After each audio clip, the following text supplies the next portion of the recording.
A Way to Make Indiana University a Happier and Healthier Place by Elizabeth Ridwell.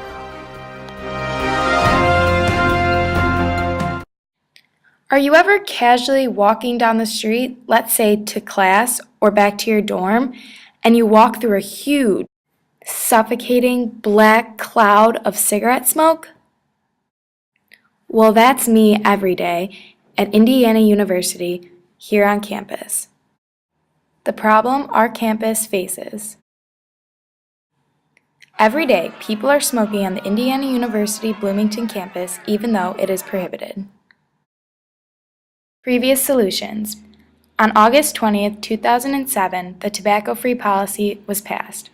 It stated that no one is allowed to smoke cigarettes on the Indiana University Bloomington campus. The policy states that enforcement will depend upon the cooperation of all faculty, staff, and students, not only to comply with this policy, but also to encourage others to comply with this policy in order to promote a healthy environment in which to work. Since there is no actual enforcement for this law, people still smoke anyway.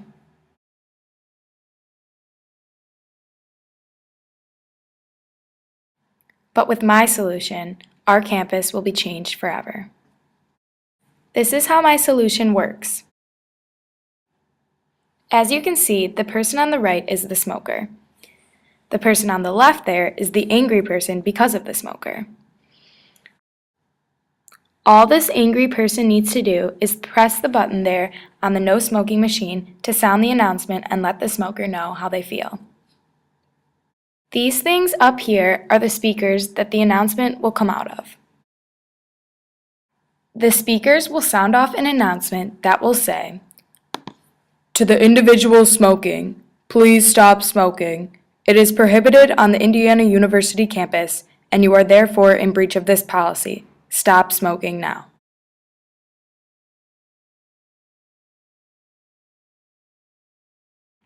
This solution will work. By allowing people to simply press a button to tell people to stop smoking, they avoid the fear of telling the person to stop by face-to-face confrontation.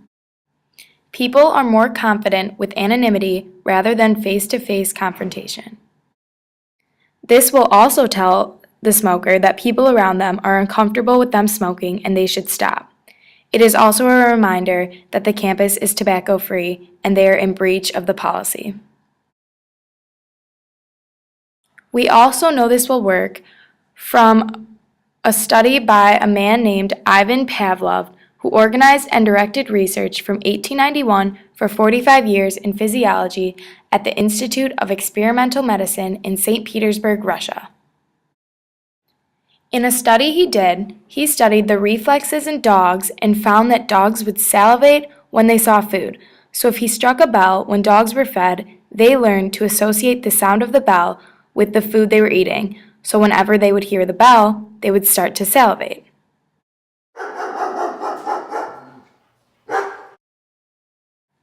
This also connects to humans, as they as well can go through the process of conditioning, where they learn to connect a stimulus to a reflex. In my solution, the stimulus we will begin to use with humans will be when someone presses a button and the announcement goes off every time a person on campus smokes. So the reflex would be whenever someone would go to get a cigarette, they would stop because they would be afraid of hearing or simply not wanting to hear the announcement telling them to stop smoking. I know, with my solution, we can finally have a true tobacco-free campus. Thank you.